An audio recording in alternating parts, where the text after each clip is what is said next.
gimana kabar kalian? Saya sumpahin kalian sehat-sehat selalu dan kaya raya, amin. Sebelum saya mulai, apakah kalian pernah memutilasi orang? Jangan ya, karena itu tindakan kriminal yang sangat mengerikan. Dimana kali ini saya akan menceritakan sebuah film yang dapat pompa jantung darah Anda meningkat. Tapi sebelum kita mulai, siapkan tisu, tutup rapat-rapat pintu, dan gejrot. Kisah ini dimulai dengan John Kramer yang tengah menjalani terapi untuk kanker otaknya. Setelah terapi selesai, John bertanya kepada seorang suster tentang hasilnya. Namun suster itu tidak dapat memberikan jawaban karena hanya dokter yang berwenang menjelaskannya. Kemudian cerita berganti saat John bergabung dalam kelompok dukungan untuk penderita kanker di mana mereka berbagi pengalaman dan perjuangan mereka melawan penyakit mematikan ini. Beberapa hari kemudian, John kembali ke rumah sakit untuk mendengar hasil terapinya hanya untuk mengetahui bahwa kankernya telah menjalar dengan cepat dan ia hanya memiliki beberapa bulan hidup. Kabar tersebut meruntuhkan semangat John untuk menjalani hidup. Months at best. Dying is to die easy.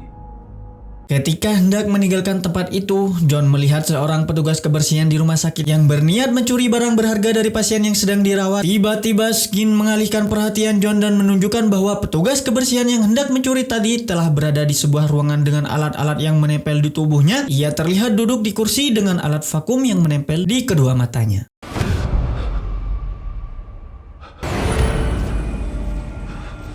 I'd like to play a game. Jigsaw berkata, inilah balasan karena dia telah mencuri barang dari pasien yang tak berdaya. Jigsaw memberinya pilihan untuk tetap hidup, tetapi ada ganjaran yang harus dibayar. Dalam waktu 60 detik, petugas kebersihan itu hanya memutar alat di tangan kirinya sampai mencapai angka 5. Namun, setiap kali dia melewati satu angka, jari di tangan kanannya yang akan patah. Jika ia gagal atau waktu habis, alat vakum akan menyedot kedua bola matanya. Nasib berada di tangannya sendiri dan dia harus memilih antara jari yang patah atau kehilangan matanya.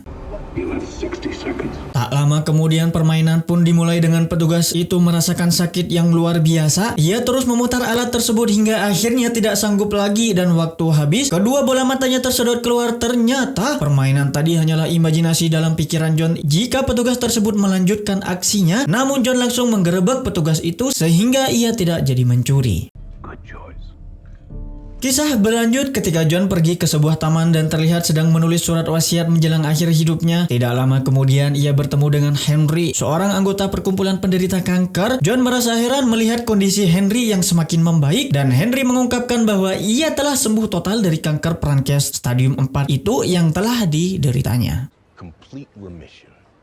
Kabar ini membangkitkan semangat John untuk menjalani hidupnya kembali. Ia dengan penuh antusias mendengarkan semua cerita dari Henry dan berharap kanker otaknya juga bisa disembuhkan. Henry memberitahu John bahwa ia telah menjalani terapi dengan seorang dokter yang sangat ahli dalam bidang kanker tersebut. I read about a doctor, Finn Peterson. Selain itu, Henry memberikan link website dokter tersebut sebagai sarannya kepada John. Still good. Good luck, man. Thank you. Kemudian pada malam harinya, John yang penuh antusias segera membuka link website yang telah diberikan Henry. Di sana dia menonton video dari seorang dokter bernama Cecilia. Dalam video tersebut, dokter Cecilia menjanjikan kesembuhan bagi orang-orang yang berjuang melawan penyakit kanker, memberi John harapan baru. Tanpa ragu, John segera mengirim email dan mendaftarkan diri sebagai pasien dokter Cecilia. Tidak butuh waktu lama karena John seorang kaya raya. John dihubungi langsung oleh dokter Cecilia. Setelah dokter menjelaskan panjang lebar tentang pengobatannya, John setuju untuk datang ke Meksiko dan menjalani pengobatan tersebut. Yes, I'm interested. Setibanya di Meksiko, John sudah ditunggu oleh seorang supir taksi yang disewakan oleh dokter Cecilia. Supir taksi itu bernama Diego. Welcome to Mexico. Setelah perjalanan panjang, tiba-tiba mobil mereka dihadang oleh kelompok menggunakan penutup kepala. Mereka menculik John dan membawanya ke sebuah rumah mewah. Setelah itu, mereka meninggalkan John sendirian di rumah tersebut. John disambut oleh seorang wanita bernama Gabriela yang mengaku sebagai pasien yang telah disembuhkan oleh dokter Cecilia. Gabriela. Pengakuan Gabriela ini memberikan John harapan besar karena sekarang sudah ada dua orang yang berhasil disembuhkan. Pertama Henry dan sekarang Gabriela. Lalu Gabriela menjelaskan mengapa mereka dibawa oleh para penculik dan dokter Cecilia menjelaskan bahwa itu adalah bagian dari prosedur keamanan untuk menjaga lokasi praktek mereka tetap rahasia. Mr. Kramer, welcome. So, we must keep our location secret from everyone. Even you. Dokter Cecilia membawa John ke tempat praktek mereka, di mana ini dikenalkan dengan seorang anak desa bernama Carlos dan ayahnya. Carlos ternyata merupakan pengurus atau tukang bersih-bersih di tempat tersebut. That's Carlos. Setelah tiba di dalam, Dokter Cecilia menceritakan bahwa tempat ini dulunya adalah bekas pabrik kimia yang sudah tidak beroperasi dalam waktu yang lama. Oleh karena itu, mereka menggunakan tempat tersebut sebagai tempat praktek medis. Dokter Cecilia memperkenalkan John dengan prosedur medis yang akan dilakukan kepadanya.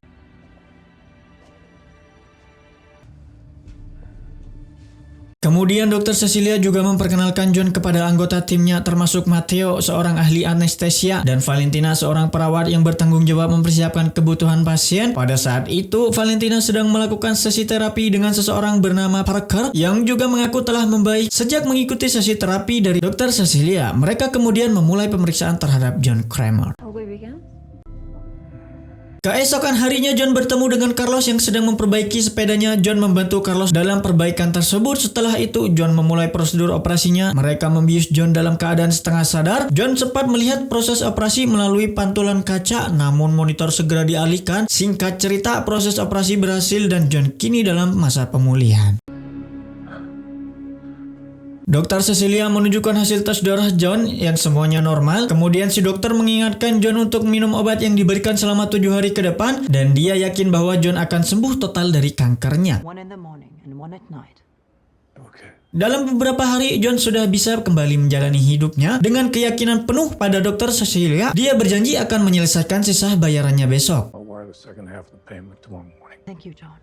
Namun saat John kembali ke rumah Dr. Cecilia dengan membawa sebotol tequila sebagai hadiah untuk Gabriela, dia menemukan tempat dalam keadaan berantakan dan tanpa seorang pun. Bahkan saat dia masuk ke tempat praktek tidak ada siapa-siapa. John mengambil monitor di tempat tersebut dan melihat bahwa prosedur operasi kankernya yang sebelumnya dia saksikan hanyalah video rekaman operasi saraf biasa yang dilakukan oleh dokter lain. Operasi kanker otak John sebenarnya tidak pernah terjadi. Waduh. Tentu saja, John sangat marah saat menyadari bahwa dia telah ditipu. Pada malam itu juga, John menculik Diego, sopir taksi yang pernah menjemputnya di bandara. John yakin bahwa Diego juga merupakan bagian dari konspirasi yang melibatkan Dr. Cecilia ini. Al infierno. Singkat cerita, Diego terbangun di sebuah ruangan dengan tubuh terikat dan kedua tangannya terbelenggu oleh pisau yang sudah dilakban. Dia mendengarkan pesan rekaman suara John yang mengatakan bahwa Diego sekarang terlibat dalam permainan akibat penipuannya terhadap John. I'd like to play a game. Live or die. The choice is yours. Dia diberikan waktu 3 menit untuk melepaskan bom pipa yang John tanam di kedua lengannya. Kedua pisau yang dilakban di tangannya dimaksudkan untuk membantu Diego melepaskan bom tersebut dengan cara mencongkelnya. Semua tergantung pada Diego, apakah dia memilih untuk terus hidup atau menerima resiko meledak. Terpaksa Diego melakukannya dengan menahan rasa sakit dan akhirnya ia berhasil melepaskan bom tersebut. Kemudian John mendekati Diego membawa peralatan pertolongan pertama P3K untuk merawat luka-luka di tangannya. Suatu ketika John terlihat sedang menghubungi seorang detektif untuk membantunya melacak Cecilia dan rekan-rekannya yang terlibat dalam konspirasi ini. Selanjutnya ketika berpindah ke Valentine yang sebelumnya pernah berada di klinik Dr. Cecilia, ternyata Valentine sebenarnya bekerja sebagai wanita malam. Tidak lama kemudian, Valentina juga diculik oleh seseorang yang mengenakan topeng babi. Kemudian, kita melihat Matteo yang awalnya kita kenal sebagai ahli anestesi ternyata hanya seorang pegawai apoteker biasa. Diketahui juga bahwa Gabriela adalah seorang pecandu obat-obatan narkoba dan sering membeli obat keras di apotek tempat Matteo bekerja. Gracias. Tidak lama setelah itu, Matteo juga ditangkap oleh sosok yang mengenakan topeng babi yang sama. Hal yang sama terjadi pada Gabriela yang pada saat menggunakan obat di dalam toilet juga diculik oleh sosok misterius yang ternyata adalah Amanda, seorang kaki tangan dari Jigsaw. Bagi yang belum mengenal Amanda ini ya, disarankan untuk menonton video Jigsaw sebelumnya. Kemudian cerita berpindah ke Dr. Cecilia yang terlihat sedang menghitung keuntungan yang dia peroleh dari penipuan. Dan ternyata bukan hanya John yang menjadi korban. Tiba-tiba mereka memiliki tamu tak diundang di rumah mereka. Dan itu adalah John dan Amanda. Mereka langsung menangkap Cecilia. Akhirnya semuanya dikumpulkan di satu ruangan, yaitu bekas pabrik kimia tempat Cecilia menjalankan praktiknya. Ketika mereka bangun di sana, mereka heran mengapa tiba-tiba berada di ruangan tersebut. Ketika John muncul, keheranan mereka semakin bertambah mengapa John melakukan ini. Padahal mereka berupaya untuk menyembuhkan John, namun tanpa mereka sadari, John telah mengetahui semua tindakan keji yang mereka lakukan. That game is over. John berkata, permainan sudah berakhir dan sekarang permainan baru akan dimulai. Suara John penuh kemarahan karena mereka semua telah menipu dan memberi harapan palsu kepada orang-orang yang sekarat. All of you. Die dying people. Singkat cerita, orang pertama yang akan bermain di sini adalah Valentina. Di sebelahnya terdapat gergaji kawat dan sabuk pengikat di pahanya dengan garis-garis putus yang menandakan bagian mana yang harus dia potong dalam waktu 3 menit. Valentina harus mengalirkan sumsum tulang pahanya ke alat timbangan yang telah disiapkan. Jika gagal, kawat tajam di depannya akan bergerak menuju lehernya dan memotong kepalanya. Di sinilah John memberikan saran kepada Valentina untuk mengikuti instruksinya jika masih ingin hidup. Kita pasti sudah tahu bagaimana karakter John ini. Dia melakukan ini bukan sebagai balas dendam, melainkan sebagai kesempatan kedua. Semua tergantung pada korbannya. Jika mereka berhasil melewati ujian ini, John akan membiarkan mereka hidup dan berharap bahwa pengalaman ini bisa merubah hidup mereka menjadi lebih baik. Valentina awalnya sangat takut untuk melakukan permainan ini, tetapi karena terus didesak oleh temannya dan waktu terus berjalan, dia dipaksa harus melakukannya. Singkat cerita, Valentina berhasil memotong kaki kanannya dan mencoba mengalirkan sumsum tulangnya yang ada di pahanya ke dalam timbangan tersebut. Namun sayangnya ketika dia hampir berhasil, waktunya telah habis dan akhirnya Valentina gagal dalam permainan. Dan tiba-tiba di waktu yang lengah, John dan Amanda, Cecilia berhasil mengambil kembali ponsel BlackBerry-nya yang diletakkan Amanda di atas meja. Namun tindakan ini terbongkar oleh Amanda dan Amanda langsung menyetrumnya. Tak lama kemudian melalui layar CCTV, Amanda melihat seseorang datang ke tempat mereka dan orang itu ternyata adalah Parker. Parker sebelumnya mengaku sebagai pasien Cecilia dan sekarang dia pun ikutan ditangkap oleh Amanda. John bertanya kepada Parker apa tujuannya datang ke sana. Parker menjelaskan bahwa dia hanya ingin mendapatkan uangnya kembali setelah mengetahui bahwa Cecilia dan komplotannya adalah penipu. John mengajak Parker untuk menyaksikan permainan yang sedang berlangsung. Parker terkejut melihat Valentina yang sudah tewas. John menjelaskan bahwa tindakan itu merupakan ulah mereka sendiri dan Valentina telah gagal dalam menyelesaikan ujiannya. John juga menjelaskan bahwa dia telah memberikan kesempatan kepada mereka untuk memilih dan takdir mereka ada di tangan mereka sendiri. Consequences for breaking them will be dire. Beralih ke permainan selanjutnya, Matteo dihadapkan pada situasi yang mencekam. Sebuah boneka Jigsaw mendekatinya membawa peralatan operasi. Jigsaw meminta Matteo untuk dapat melepaskan diri dengan cara membuka tengkorak kepalanya dan mengambil sebagian otaknya untuk dimasukkan ke dalam zat asam. Waduh, Matteo harus berhasil dalam waktu 3 menit atau alat yang telah terpasang di kepalanya akan menutup dan membakar kepalanya. Live or die. The choice is yours. Matteo tidak ingin menyia-nyiakan waktu. Ia segera mengambil alat bor medis dan membuka tengkorak kepalanya. Setelah berhasil mengambil sebagian otaknya, ia segera memasukkan ke dalam cairan asam tersebut. Namun, lagi-lagi saat Matteo hampir berhasil menyelesaikannya, waktu tidak berpihak kepadanya. Dan apa yang terjadi? Ya, pada saat yang sama Matteo juga tewas. Di sini John meminta Amanda untuk melepaskan Parker karena John yakin bahwa Parker juga adalah seorang yang telah tertipu sama seperti dirinya. John membiarkan Parker menyaksikan permainan itu bersama-sama. Kemudian yang akan bermain selanjutnya adalah Gabriella.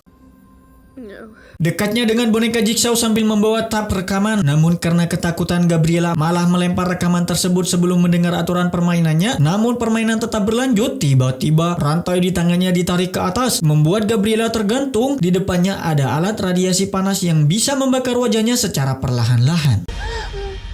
Kemudian John menjelaskan aturan permainan tersebut di mana Gabriella harus mengambil palu yang ada di depannya. Gabriella harus menggunakan palu tersebut untuk meremukkan tulangnya sendiri agar tangan dan kakinya bisa terlepas dari rantai tersebut. John juga mengingatkan bahwa tulang yang patah masih bisa disembuhkan, tetapi nyawa yang hilang tidak akan bisa dikembalikan. Worth having, like life ever is. Dengan terpaksa, Gabriella melaksanakan perintah itu dan permainan Jigsaw berlanjut. Kemudian John segera memerintahkan Amanda untuk membantu Gabriella. Dan ya, si Gabriella berhasil melewati permainan tersebut dan menang. Lalu John segera memerintahkan Amanda untuk membantu Gabriella dan membawanya ke rumah sakit. Namun masalah baru muncul. Parker tiba-tiba mengancam mereka dengan senjata yang sebelumnya disimpan oleh John. Parker langsung memerintahkan Amanda untuk melepaskan ikatan Cecilia. Dari sini terungkap bahwa Parker sebenarnya adalah bagian dari konspirasi Dr. Cecilia tersebut.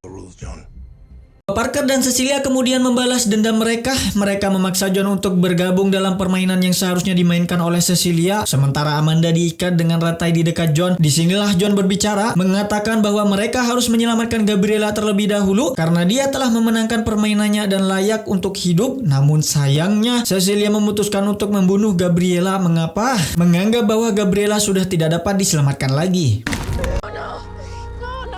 Kemudian Cecilia juga tidak peduli dengan kaki tangannya yang sudah tewas. Baginya itu adalah keberuntungan karena dia tidak perlu membagi hasil penipuannya kepada yang lain. Tidak lama kemudian mereka terkejut saat mendengar suara di luar. Ternyata di depan gudang Carlos yang sedang bermain bola sendirian. Cecilia sadar bahwa John memiliki kedekatan dengan Carlos, jadi dia membawa Carlos ke dalam. Meskipun Carlos sebenarnya tak bersalah, Cecilia tetap tidak mempedulikannya.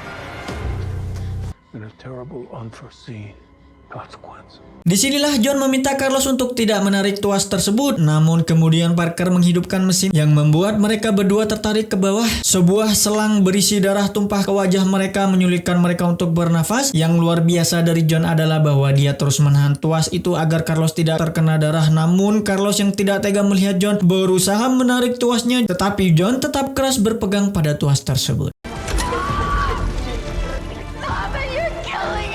Sementara permainan berlangsung, Parker dan Cecilia masuk ke ruang monitor untuk mengambil semua uang yang telah disimpan oleh John. Namun mereka belum menyadari bahwa uang tersebut sudah disimpan oleh John di tempat lain. Parker sempat bertanya siapa yang harusnya berada di sisinya di papan tersebut bersama Cecilia, karena papan itu sebenarnya dirancang untuk 2 orang. Tapi Cecilia tidak peduli. Ketika Cecilia mengambil tas uang tersebut, tiba-tiba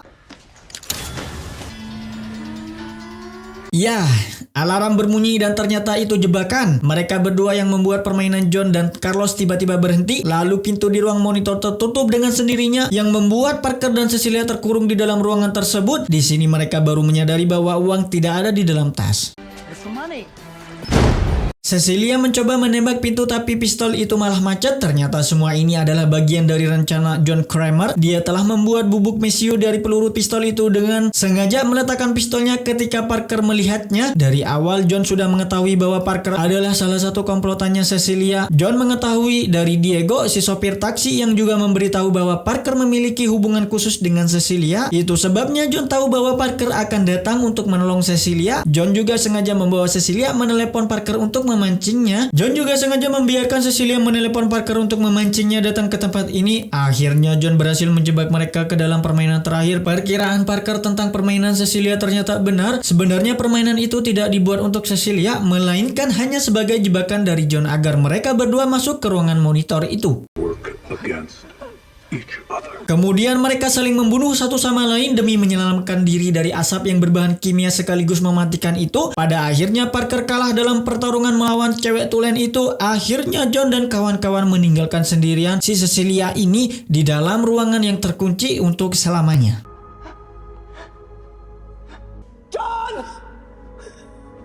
Tamat ending yang membasah-basahkan. Jadi guys, teman-teman, terima kasih yang udah nonton sampai habis. Pesan dari film ini adalah jangan sekali-kali kita memanfaatkan orang lain demi kepentingan diri kita sendiri, apalagi keuntungan diri kita sendiri, apalagi demi jabatan, maksudnya demi uang. Bukan. Maksudnya memanfaatkan orang lain yang sedang sekarat. Bisa jadi yang ditipu itu adalah orang yang memiliki sifat psikopat dan justru bisa membahayakan diri Anda sendiri. Apapun perbuatan yang kita lakukan sehari-hari pasti ada dampak dan resiko yang kita ambil sekecil apapun itu. Maka jadilah orang yang bermanfaat untuk orang lain dan jangan lupa makan di pagi hari, tidur di siang hari, jangan begadang. Sayonara, titit keledai.